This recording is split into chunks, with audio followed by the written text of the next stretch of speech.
Assalamualaikum warahmatullahi wabarakatuh. Semangat pagi, apa kabarnya hari ini adik-adik? Mudah-mudahan kita selalu dalam keadaan sehat walafiat ya. Pada kesempatan kali ini kita akan membahas materi sistem reproduksi pada manusia bagian 2. Sebelumnya, di bagian 1 kita telah membahas pembelahan sel. Di part 2 kali ini kita akan membahas sistem reproduksi pria. Manfaat mempelajari materi organ reproduksi adalah kita dapat mengetahui struktur dan fungsi organ reproduksi pada manusia. Kita juga dapat mengetahui proses yang terjadi dalam organ reproduksi manusia, dan kita dapat menjaga kesehatan dan kebersihan organ reproduksi. Pada materi kita kali ini, terdapat dua pembahasan. Pembahasan yang pertama yaitu mengenai organ reproduksi pria, dan pembahasan kedua materi kita kali ini yaitu spermatogenesis. Kita memasuki pembahasan pertama yaitu organ reproduksi pria. Di dalam organ reproduksi pria terdapat A. Penis, B. Testis, C. Scrotum, D. Epididymis, E. Vas deferens, F. Uretra, G. Vesicula seminalis, H. Kelenjar prostat, dan I. Kelenjar Koper atau bulbouretra. Mari kita bahas satu persatu. Yang pertama, penis. Penis merupakan bagian luar organ reproduksi laki-laki yang berfungsi sebagai saluran urin dan saluran sperma. B. Skrotum. Skrotum merupakan bagian seperti kantung yang di dalamnya terdapat testis. Skrotum berfungsi untuk menjaga suhu testis agar sesuai untuk memproduksi sperma. Yang ketiga ada testis. Testis berfungsi untuk menghasilkan sperma. Di dalam testis terdapat bulu-bulu halus yang disebut tubulus seminiferus. Di dalam tubulus seminiferus terdapat spermatogonium yang menghasilkan sel sperma dan dua sel lain yaitu ada sel Sertoli yang berfungsi untuk memberi nutrisi pada sperma dan sel Leydig yang berfungsi untuk menghasilkan testosteron. Testosteron adalah hormon yang berperan penting pada reproduksi pria dan berperan untuk memunculkan ciri kelamin sekunder pria.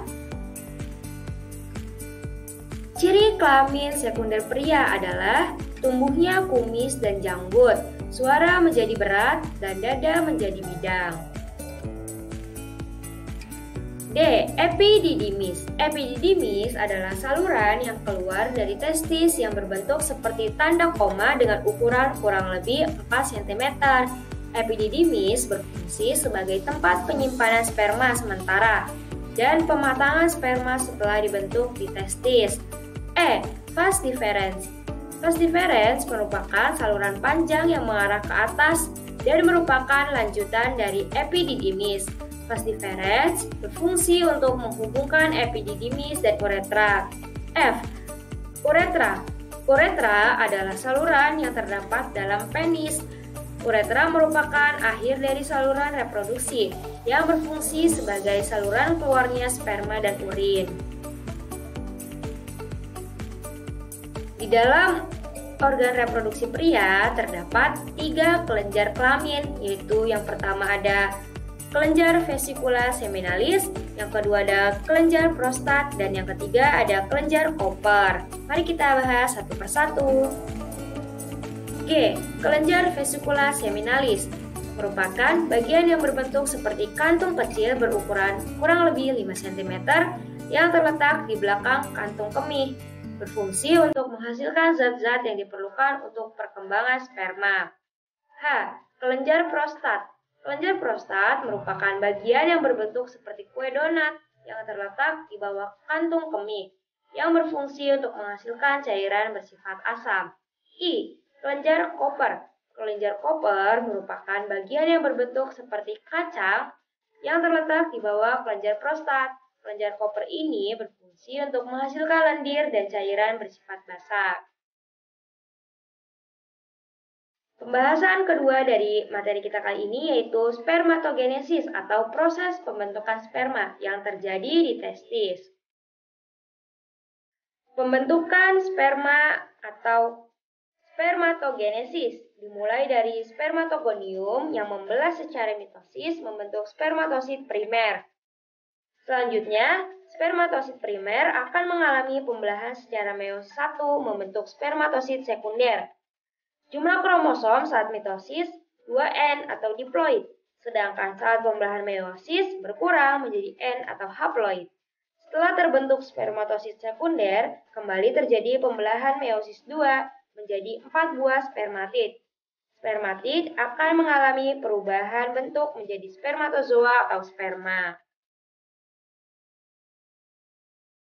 Tahukah adik-adik bahwa setiap harinya alat reproduksi laki-laki itu akan menghasilkan 200-300 juta sel sperma loh. Spermatogenesis akan berlangsung dari mulai pubertas sampai seumur hidup laki-laki. Terima kasih sudah menonton video kali ini. Jangan lupa like, comment, and subscribe ya.